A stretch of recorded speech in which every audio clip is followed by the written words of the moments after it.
not even sorry about it because I go, this is what I'm dealing with. No, Lisa, I only her father in the casket. No. Lisa. Yeah, I sent a picture of my dead dad. She sent it to Peps.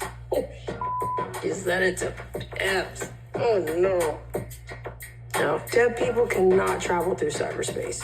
What's up, guys? Welcome to my channel. So first and foremost, please excuse the drab-ass background. I'm still settling into my new place, so just bear with me for now. But we're here today with another double recap of The Real Housewives of Miami. Now, first and foremost, there's been a lot of conversation online. I feel like this happens every time Miami begins airing. It's so good, but like the numbers are just not there. Like, you know, people are like, oh, people are more obsessed with the same old tired drama on Beverly Hills than this awesome shit happening in Miami. So that's kind of odd, but you know, I don't know what it is. I don't know if it's just that, you know, Miami hasn't really been around long enough to like build that like widespread fan base, but it very much has like a cult following. Like people on Twitter like love that shit, you know what I mean? But yeah, numbers just aren't there. So that's really sad to see. I love Miami. It's like my favorite Housewives franchise. I think my top ones are Miami, Orange County, New Jersey, and Salt Lake City. At least right now. Like Orange County had a few bad seasons, you know, but right now like they're coming in hot. They're really good. Beverly Hills, on the other hand, you know, they had some really good seasons in the past, but lately they haven't really been doing too well. So it just kind of shifts, you know what I mean? And with that in mind, even though Miami is like probably my favorite Housewives franchise, this whole Gertie and Julia thing, again, like I mentioned in the last recap, should not even be that big of a fucking deal. Like Julia is just here grasping at straws.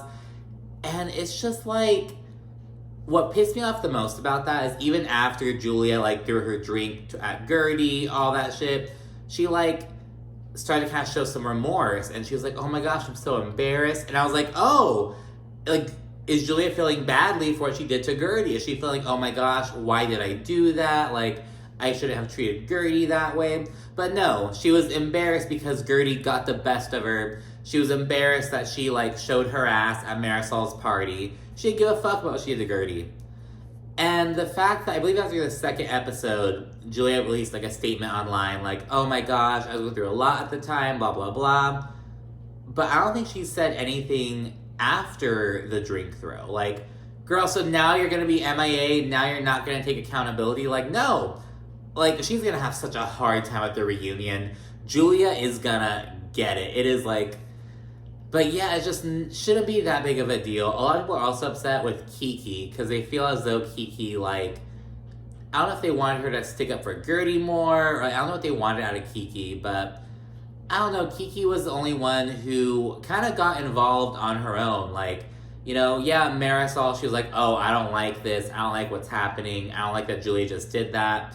Larsa told Julia something like, Julia, you can't throw things at Gertie. Like, that's not cool. So people like said something like Gertie's the only one, not Gertie, Kiki's the only one who got up and like did something. She like got in between them, but she's also the only one who like got wet in the drink throw, you know what I mean? So I don't know. I'm not upset with Kiki. I think she was doing her best to like navigate the situation. She was telling Gertie, hey girl, let's just fucking leave. Like, let's go.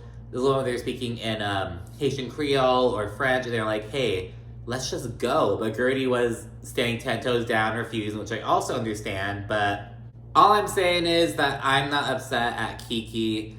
I'm also glad that, like, Marisol and Larsa said something to Julia, but I wish they had, like, you know, Marisol is so quick to, like, give Lisa shit. It's like, girl, give Julia some real shit. Like, you know, you're telling her, oh, I didn't like that, but, like, this is your fucking party. Kick the bitch out! Like, what is she doing? You know what I mean? So, I don't know. Especially, like, I think that Larsa saying something almost, like, meant more to me, because Larsa and Gertie, like, still don't really fuck with each other, but Larsa's like, Julia, that was not okay. Like, so I kind of appreciate Larsa doing that, you know what I mean? Because, again, she and Gertie, like, aren't on...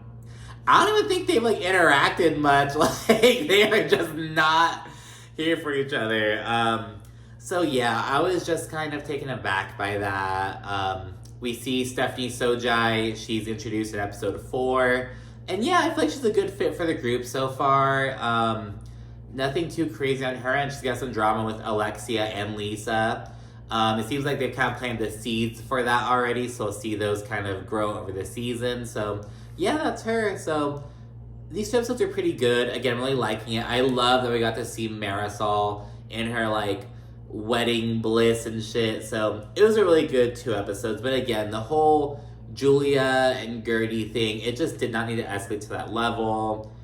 And seeing Gertie really upset about the aftermath of the drink throw, you know, that wasn't really good to see. You know what I mean? Just like, oh, like, she's really upset about it. Like, you know, Gertie's this, like, grown, successful woman, and she's brought to tears because her friend embarrassed her for her other friend's entertainment. And, like, over some bullshit about a cruise, some bullshit about, like, a part. Like, who the fuck cares? It's not a big deal. But Julia made it a big deal. And the fact that she isn't, like, owning up to it or, like, showing enough remorse, that's kind of shitty. But anyways, episode 3, Worst Wedding Ever, opens up with Alexia planning a surprise party for Marisol and Steve. They've had, like, some spiritual, like, commitment ceremonies. They had one in Mexico and one in Scotland, I believe.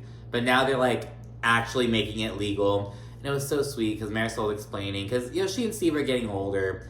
Marisol never had any children, and she's like, you know, we want to be able to take care of each other and access each other's funds and just have something legal. Like, we're going to stay together either way. It just makes sense. And I really appreciate her being straight up about it. She's like, you know what I mean? Like, no, we already committed to each other. We love each other. We're going to be together. This is just something legal in the state of Florida. So if, you know, heaven forbid, you know, if something happens, when something happens, you know, eventually, like, you know, we're all human. So it's like we're able to access each other's funds and take care of each other. So I thought that was really sweet. You know, it's like we don't need to get married, like, for the commitment or for the gesture. There's a reason behind it. So I appreciate her explaining that. So yeah, Alexia's playing that, you know, wedding and that wedding party or the celebration, you know. And it turns out it's at a place where she and Todd had, like, their first date or whatever. So of course she's, like, getting all emotional. Frankie's there with her, and he's telling her not to cry, and he's, like, explaining that it's, like, a really hard time for Alexia. So yeah, she's really going through it. And again, I don't know how the fuck she could go back and have sex with Todd and, like, be attracted to him after, like, seeing what I just cannot. And, like, hi, Alexia, whatever. Alexia then FaceTimes Lisa to, like, invite her, and she learns that Lisa's father passed away, so she's in Toronto taking care of that business.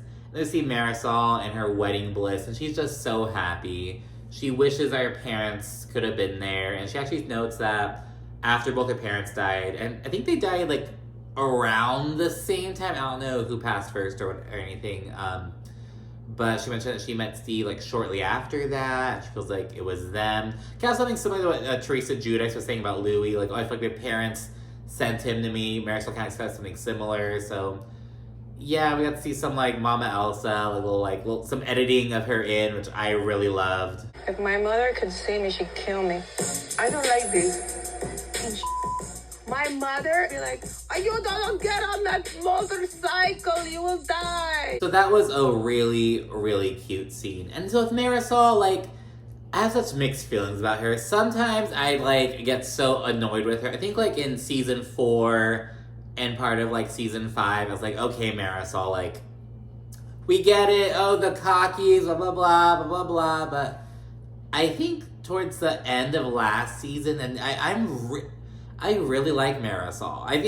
I always liked how, I think she's really smart with, like, just some of the things she says and, like, her vocabulary about something really important, but just some of her, like, observations and things like that. She's also a fucking drunk, but, you know, she's fun. So I'm growing to like Marisol a lot more, you know, so I'm getting to see that scene. We now see Adriana. It's almost the opposite. I used to love Adriana, especially in, like, the first iteration of Miami, like in seasons 1, 2, and 3. I loved Adriana. But lately it's like, oh my god. And with this fucking man, she's still not shut the fuck up about this guy she's hooking up with or she's dating. I don't know. It's like, okay, girl. But anyways, she meets up with Julia. And it turns out that they've really been drifting apart lately. And Adriana admits that, you know, she felt some type of way because she felt that she and Julia were close enough to where she should have, you know, heard that Julia adopted her boys before the group. Adriana found out on a group call with everyone else, and she added that Alexia had already met the boys. So Alexia is the one who, like, got the, you know, exclusive access, if you will, for lack of a better term, you know? So Adriana was kind of upset about that. So she kind of pulled away a bit, and Julia, she felt as though Adriana, like, wasn't there to, like, celebrate this. So Adriana agrees to, like, make it up to her by throwing a little baby shower, so we'll see that going on. So, yeah, they're doing that. Gertie and Kiki then meet up for some reflexology, just, like, some stretching bullshit. As we know, Gertie is trying really hard to, like, kind of, you know, get her groove back, trying to feel sexy again and whatnot. So, she's hoping that that'll help out. We see Kiki do this whole little mantra thing. That's a good stretch. Oh, you're getting a bonus stretch right there, bro. Hold on, this is I need a husband. I need a husband. Right. That close. And I found this to be kind of odd. So Kiki and Gertie are right there, and they're kind of chatting about the other women. And Gertie says that she and Alexia have grown a lot closer. She knows that Alexia was, like, checking in on her a whole lot, like, over the summer or, like, after one of Gertie's surgeries. Gertie was just like, oh, Alexia's checked in on me so often. And right after that, Kiki's like, well, Alexia's threw, like, a girls' lunch, you know, that you weren't invited to. And it's like, and Gertie's kind of like, oh, well, okay. And it's like, okay, Gertie, do not allow this one event to, like, overshadow the months of off-camera friendship, mind you. Like, I feel like off-camera shit is so much more meaningful than the on-camera. Like, that's straight up, hey, I'm going out of my way to do this. It's not even for, like, the show, not for any of the fans, not for any of that shit. It's for you. So don't let that, like, overshadow. I was like, Kiki, what, like, I feel like it's kind of obvious, like, Alexia didn't invite Gertie because she didn't want there to be any tension between Gertie and Julia. And she didn't invite Adriana because she didn't want... Adriana's just a shit stirrer, I guess. But she just wanted to be cordial, and she basically had to choose between Julia and Gertie, and Alexia's getting closer to Julia. So I don't know. I think it was that... I didn't think it was a huge deal, but, you know. And Kiki also tells Gertie that some of the other ladies think that she's too much. And I feel like that's been a critique that Gertie has gotten from a bunch of fans. Like, not that she's gotten from fans, that fans have said about Gertie. You know what I mean? Like, oh, she's kind of, like, too much sometimes. And I don't know. I just don't get why Kiki's telling her that. Like, it's like, what purpose, like, does this serve? Like, Gertie already doesn't have, like, the strongest relationships with these ladies. Nicole was her best friend, and Nicole isn't here anymore. I really like Dr. Nicole, too. But, you know, so she's not around. So it's like, well, I don't really see a purpose, like, of doing that. Like, yeah, like, Gertie's already kind of on an island, which is kind of sad to see. But, you know, Kiki's the opposite. Kiki is, like, cool with everyone. She's, like, doing her thing. I feel like, and Kiki's also having a lot more, like, solo scenes so far. So, you know, good for her. We'll get to those a little bit later. So, yeah, there's that. And at that point, we learn about Julia's gripe about Gertie regarding the cruise ship drama. So, essentially, there's this cruise, and there were 3 different, like, opportunities. 3 different, like, heats, if you will, for the track people. Gertie was on the first heat, so she, like, went on a cruise with Russell, came back to port, and right when she got back, Julia was heading out for the second heat with Martina. Martina got sick. Julia called Gertie, like, hysterical, asked her to come with her, and Gertie was like, I just, like, got home. But she ended up going along. Gertie says she felt kind of, like, emotionally manipulated a bit because Julia, like, wasn't saying what happened to Martina. Basically, Gertie went on the trip because Julia begged her. Julia felt unsupported. Gertie felt like Julia wasn't really, like, including her and stuff. It was bullshit. Like, not even anything crazy. Like, literal bullshit. And apparently this happened, like, 10 months ago. Like, a year before it got brought up. It's like, what is... It is just minutia.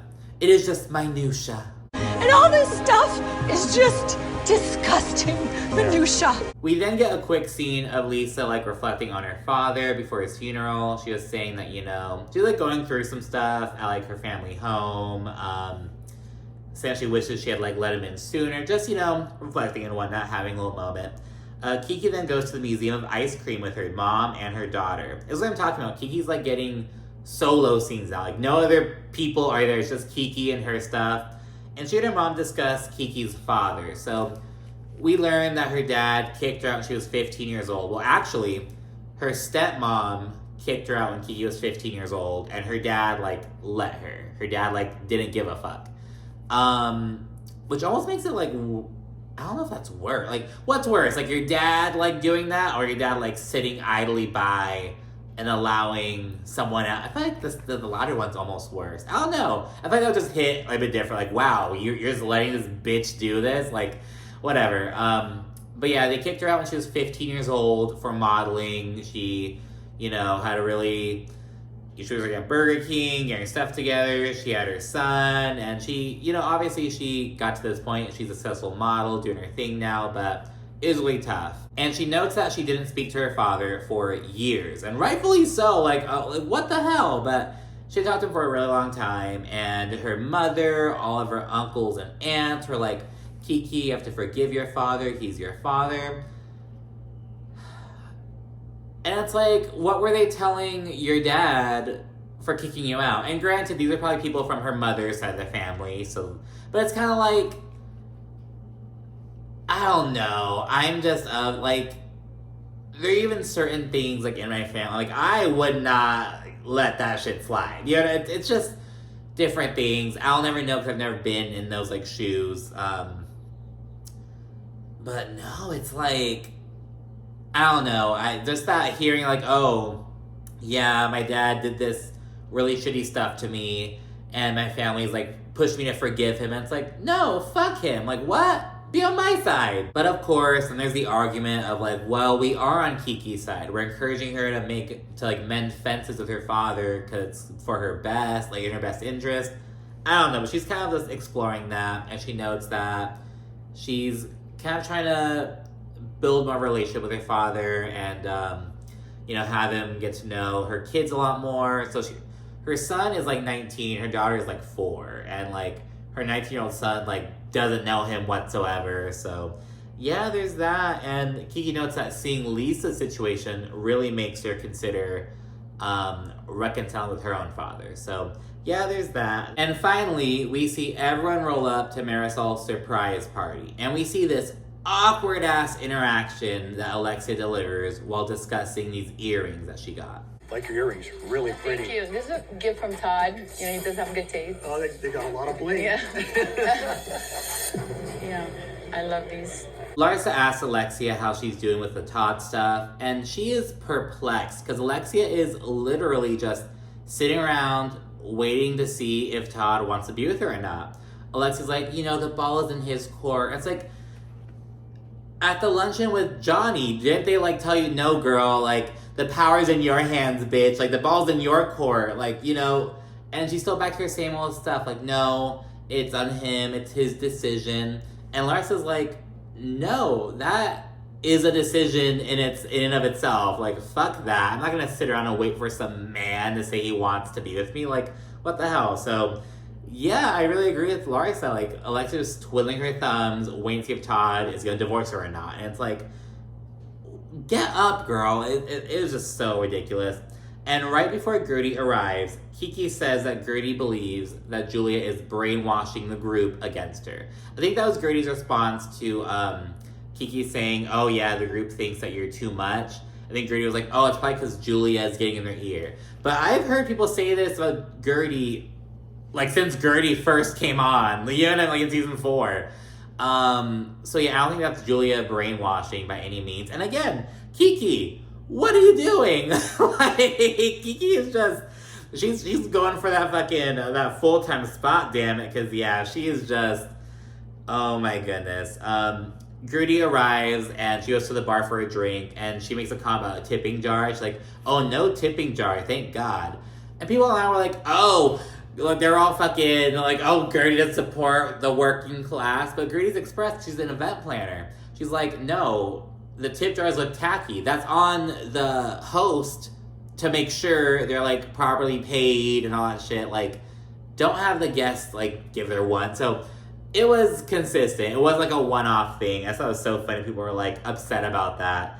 Then we see that Marisol, she's wearing an eye patch. She has a sty. And because Marisol thinks she's just rolling up to like an intimate dinner with Steve and Steve's two sons. But it was this whole party. So she's super surprised. And she's glad to see that Adriana isn't there. So yeah, there's that. And once all the ladies get together, except Adriana, of course, Larsa discusses what happened in Milan with Lisa and Jody. And she notes that, you know, she and Lisa had like a bit of a hiccup, but they made up. But she notes that Jody like went off the rails apparently. And Julia asked, how were Jody's eyes? And then Larsa produced a photo of Jody's eyes. And I'm like, why did Julia... It was just kind of random. I was like, okay, so Larsa wasn't the one who brought it up. She had a picture of his eyes already, but Julia brought it up. So it's obvious that they have already been talking about Jody's eyes, AC. You know, they've already been talking about that stuff, clearly. And so, yeah, Larsa produces the photo of Jody's eyes. There's some mixed reactions, though. I believe Kiki is the only one who's like, oh, wow, those are huge. He has huge eyes in that picture. Everyone else is kind of like, Gertie's like, well, maybe it was this flash. Julia's like, he looks normal. Alexia is the same thing. Marisol's kind of like, I don't know, girl. It's kind of not sure. But Larsa and Kiki are the only ones who think there's something fishy about the picture. So, yeah, there's that. Larsa then speculates that Jody wants Lisa's money and that he's, like, playing manager. Apparently, he's, like, on all of her business calls and stuff like that. And I don't know. Lisa explains it as, like, he's giving her some guidance and helping her, like, stick up for herself. Helping her, like, stick up for herself. But, yeah, but I also see what Larsa's saying. She's like, you know, you aren't even, like, you've been with this guy for, like, a little bit. He's too involved in your business goings on. Like, hire a real fucking manager. Don't have your boyfriend be your manager. Don't even have your husband be your manager. You know what I mean? Like, hire someone whose job it is to do that. Like, so I don't know. There's that. Alexia does not like this conversation is happening as Lisa is, like, quite literally burying her father. Alexia feels like, but, you know, Lisa isn't there, but Alexia doesn't like it. She's like, no, Lisa's going through a hard time right now. This isn't cool. And then out of nowhere, Julia, like, gets all loud and celebratory. She's like, oh my gosh, congratulations to Marisol and Steve, blah, blah, blah. It's this whole thing. Gertie is all, like, salty because she's like, oh, they think that I'm extra, but Julia is the most extra of all of us. And it's like, okay, like, oh. You guys are both awful. Like, you guys are both extra. Make you feel better. You guys are both extra. I don't know, but yeah, so there's that going on. And yeah, Gertie then asks if Julia wants to talk. She's like, hey, do you want to talk with the group? Do you want to step aside? And I don't think she's the one who initiated it. I think it was Kiki. I think it was Kiki who initiated it. She's like, hey, let's just, like, address the elephant in the room or something. And yeah, Gertie was quite just like, you know, hey, if you want to step aside, if you want to do it here. But Julia's fucking drunk. That is the only explanation. Julia must be drunk off her ass. And, like, but she just immediately got all pissed off and she accused Gertie of producing. And I'm like, she fucking saw, like, a fan use that term or something. Like, what do you mean Gertie's producing? Am I asking you to have a fucking conversation about an issue that you brought to the show? Like, I don't know. It's all about like, you're upset that Gertie wasn't on this group FaceTime call. You're upset that Gertie went on this cruise but wasn't, like, as present as you want her to be. I don't fucking know. It's, like, over and nothing. Julie, do you have better shit going on? Like, goodness gracious. You know, you have 2 adult kids. You have 2, like, toddlers. Martina and her house. Like, you know, your farm. Like, God, Julia. Like, really? So, yeah, she was just so fucking upset. Quite literally 0 to 100. And she was just so... It was just so unnecessary. And, yeah, as Julia's pissed, Gertie, like, says her piece. And Julia tries to interrupt her, and Gertie shuts her down, and then Julia pours a lot of water on Gertie. And I think, I don't think it was like, I don't think it would have been that. If it was liquor, it wouldn't have been that much. It was water, but yeah, she poured it on Gertie. Gertie is like in disbelief. She's like, what the fuck? And yeah, this whole big little thing. Steve is fucking amused. Marisol's husband is over there with a little shit-eating grin. It's like, oh my god, he fucking loves this shit, I bet. And yeah, Kiki separates them. She's like the only one to move.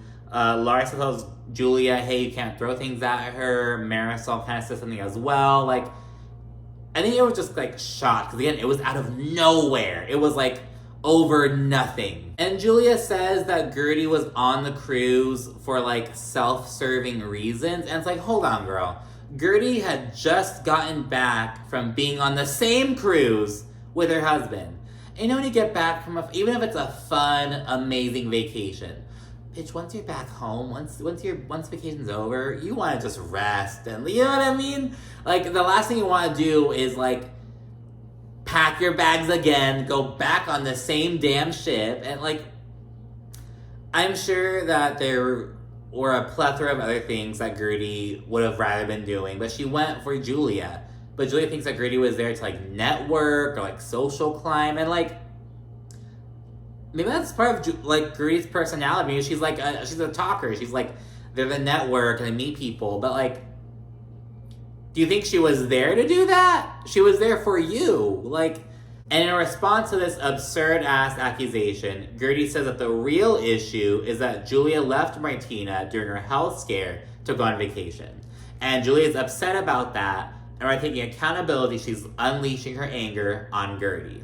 And she also says that, oh, while Martina was in New York City getting chemo, you were getting a facelift.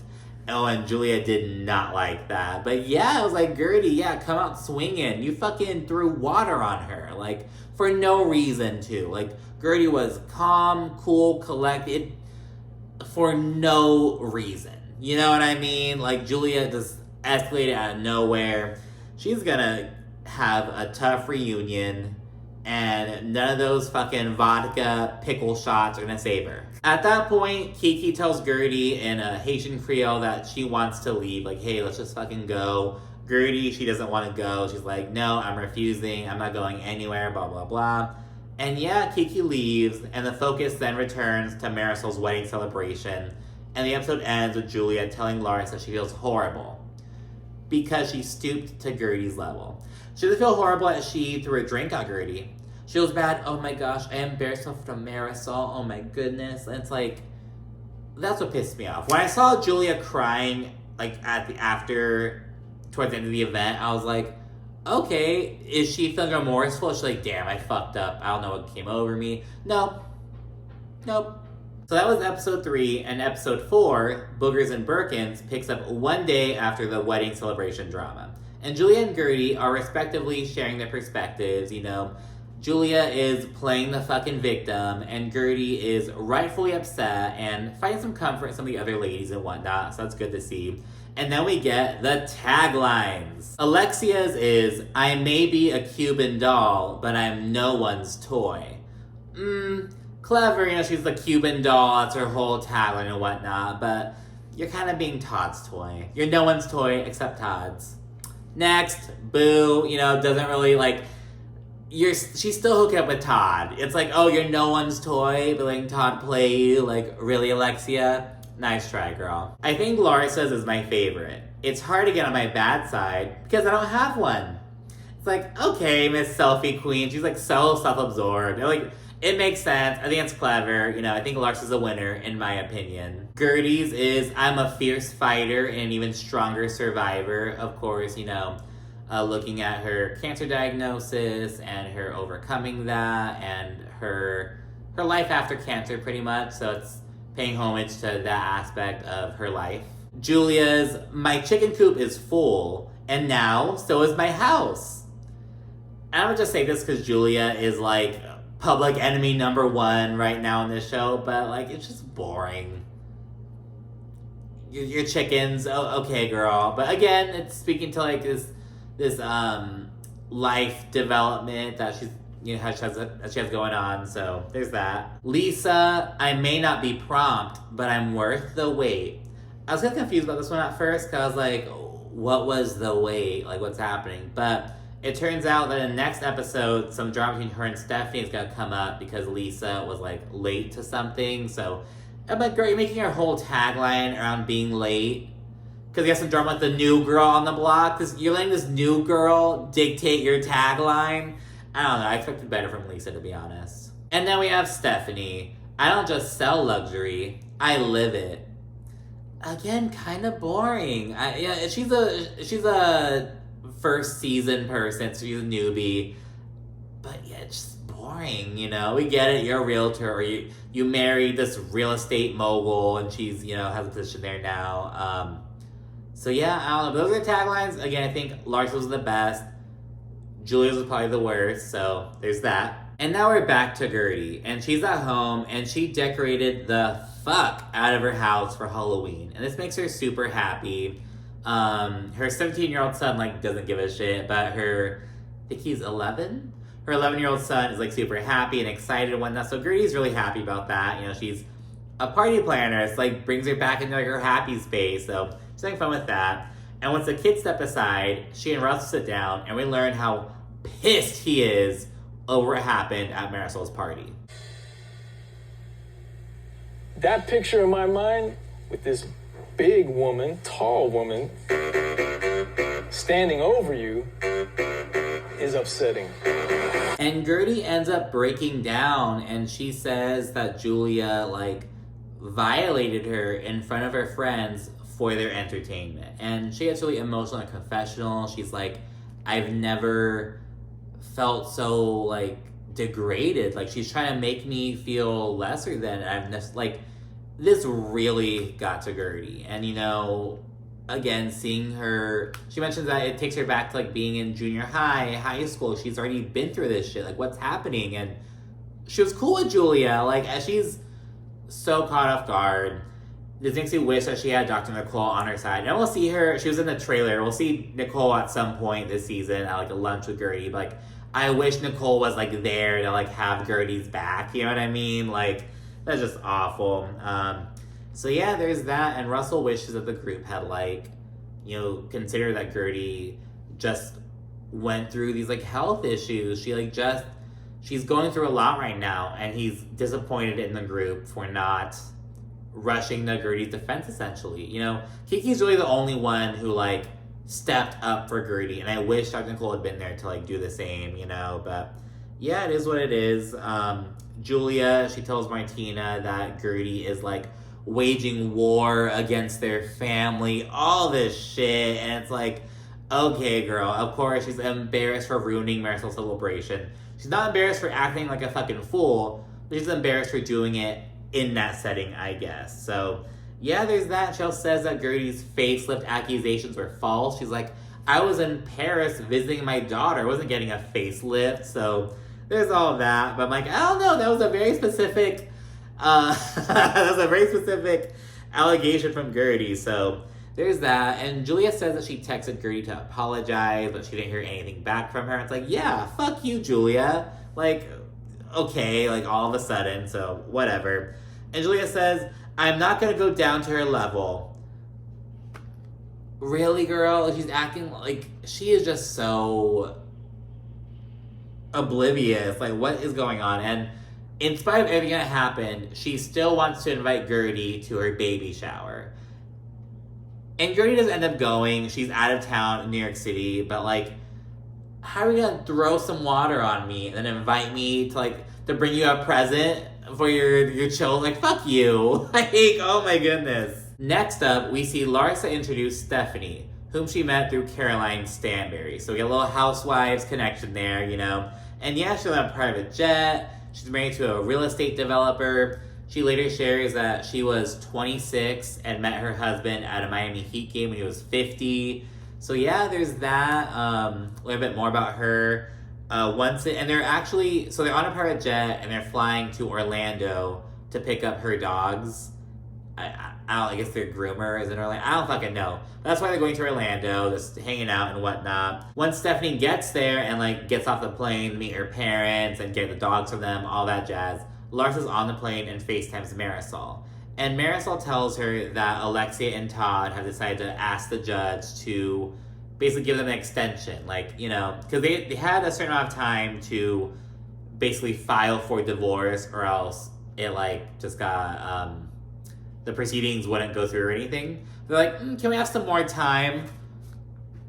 Do it or don't do it. So Marisol is like stressing the fuck out. She's like, what are you doing? Like, I don't know what she's doing. There's really disappointed Alexia, it seems, but you know, it is what it is. We then see Lisa have Marisol and Alexia over, and they tell her what happened at the wedding celebration. Because again, Lisa wasn't there. She was in Canada burying her father.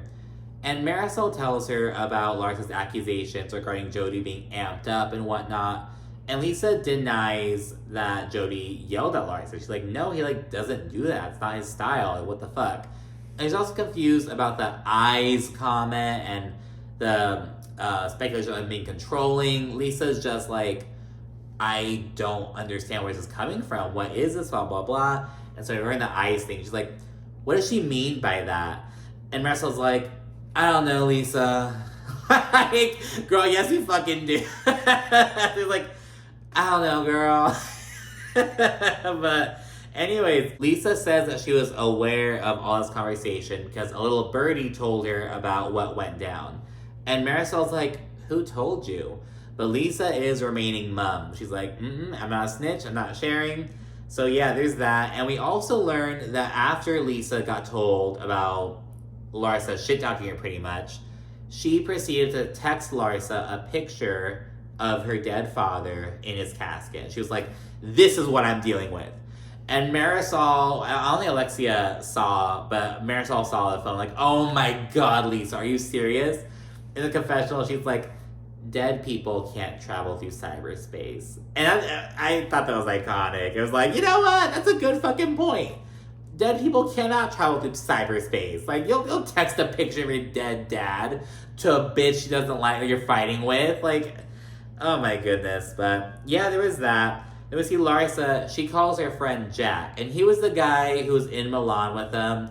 It was Larsa, Jack, and then Jody. They were there in the crowd watching the show. So she FaceTimes him. And she and him are talking about what happened in Milan. And Larsa says that Jody is a social climber who's on all Lisa's business calls, and she thinks that he's after Lisa's money. So that's Larsa's opinion on that. And again, it's like, okay, Larsa wasn't hearing anything that anyone had to say about Marcus. Well, I mean, you could say a lot about Marcus Jordan, but I mean, like, saying that he was after Larsa's money, maybe after her platform. I don't think anyone cared about who the fuck he was. I mean, yes, he's a Jordan. He's Michael Jordan's son, but like no one cared about who he was until he got with Larsa. So I mean, it's like, I don't know. Now that Larsa's single, she's like the fucking relationship expert. So I don't know. In that regard, it's kind of like, okay, Larsa.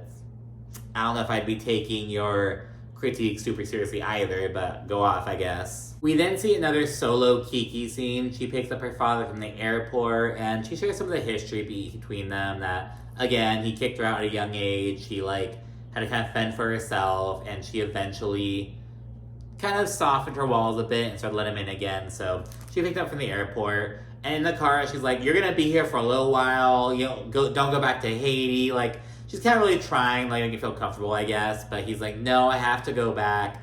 And he says he has a girlfriend out there, and he has a 3-year-old son with her. So Kiki found she has a brother now, and she's super shocked by it. It's so funny. Like, this is the second time this has happened on this show. It was Dr. Nicole, what was that, last season. I think it was, yeah, last season.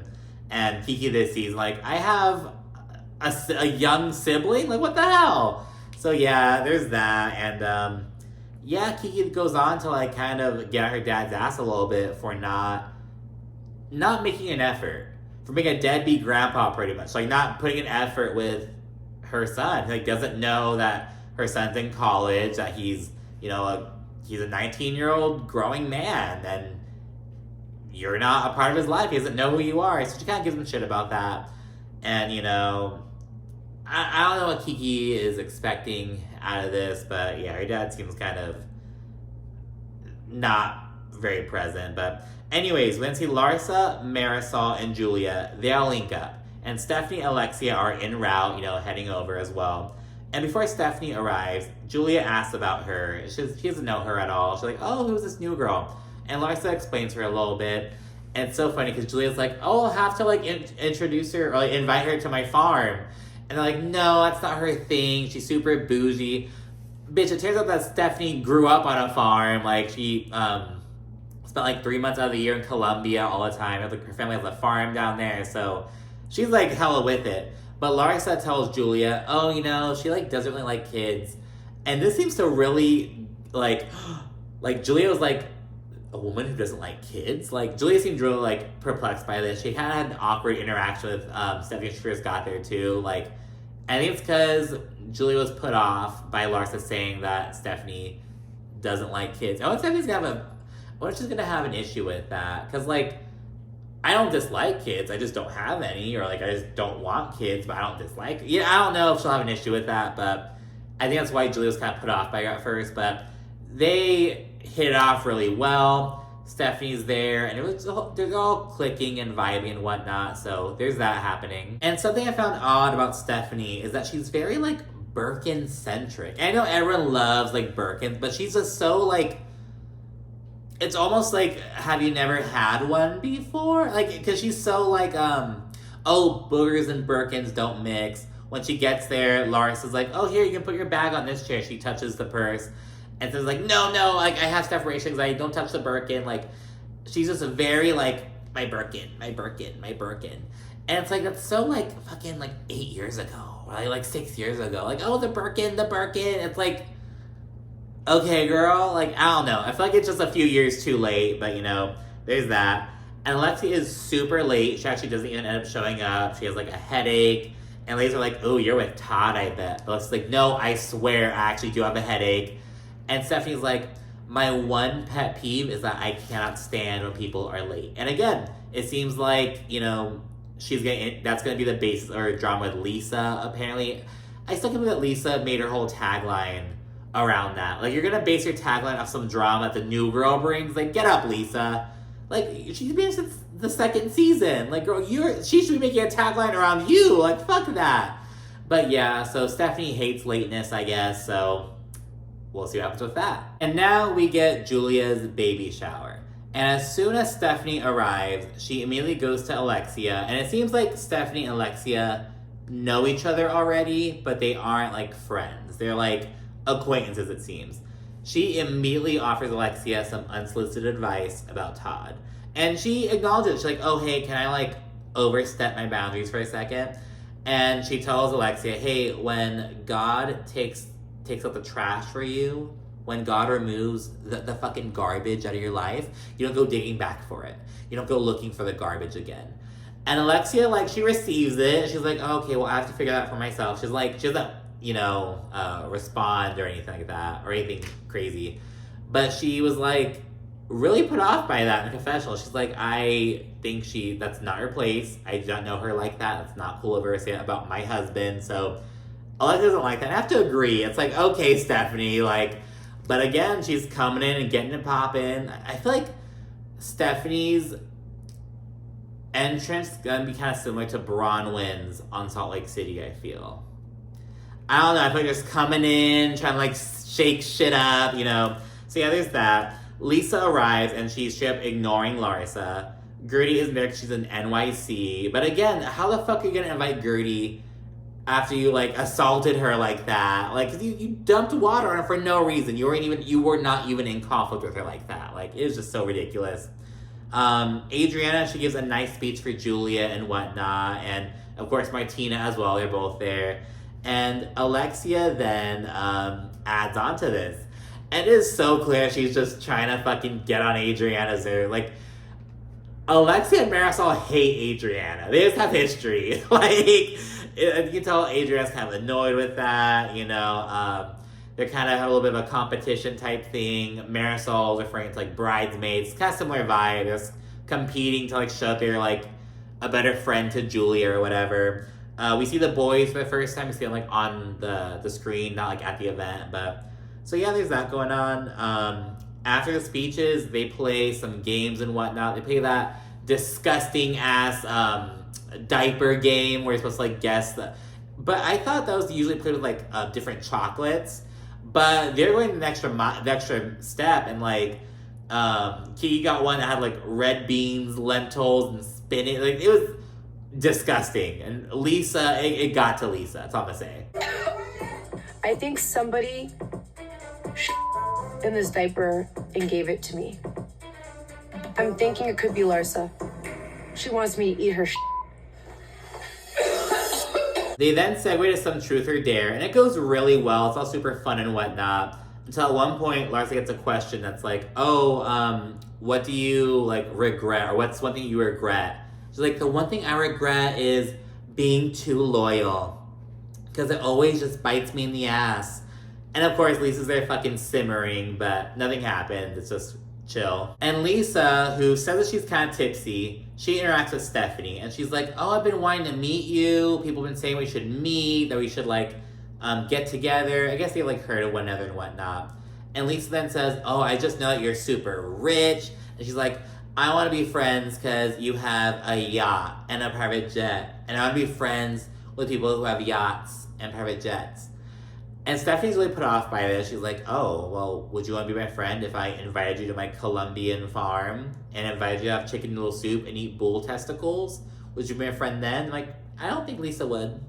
But yeah, so there's that going on. Alexia's not feeling Stephanie. Stephanie isn't feeling Lisa. So some stuff cooking up and whatnot. And shortly thereafter, Lisa gets up to go to the restroom. And when Lisa does so, Larsa's like, hey, I just want to know who here is feeding Lisa information. Because she's like, Lisa's upset at me for the comments that I made at Marisol's wedding party. But she should be upset at whoever told her about it. Lisa wasn't there. Lisa would not have known about my comments if it weren't for the other person. So Larsa wants to know who the mole is, essentially. Marisol's also curious. She's like, yeah, I want to know too. Alexia, she's kind of like, well, you know, it doesn't really matter. You were saying things. She has a right to know. And at that point, I was like, well, it was obviously Alexia. But it was actually Gertie. Gertie? Yeah, somebody from the group, told Lisa what everything Larsa said that night. Who did? I did. And yeah, at this point, Lisa's back at the table. She overheard some of it and whatnot. And she says that they shouldn't even be having these types of conversations when she is quite literally just recovering from burying her father. She just buried her dad. She's upset this is even coming up. She gets super emotional because, like, she kind of feels like she kind of stole the attention. She had this baby shower. She did not bring this up. This got brought up when she was in the restroom, and now all the attention's on her. She feels kind of bad, just begins crying, and she ends up leaving. She leaves early because she's apologizing profusely to Julia and Martina, and that's pretty much how the episode ends. Adriana is super upset. She's like, I said not to mention this here. You ruined my fucking party. She's super upset, and Stephanie is perplexed by this warm welcome, and that's episode 4. So thank you so much for watching. Be sure to like, comment, subscribe, and of course, stay tuned for more. Thanks again. Bye.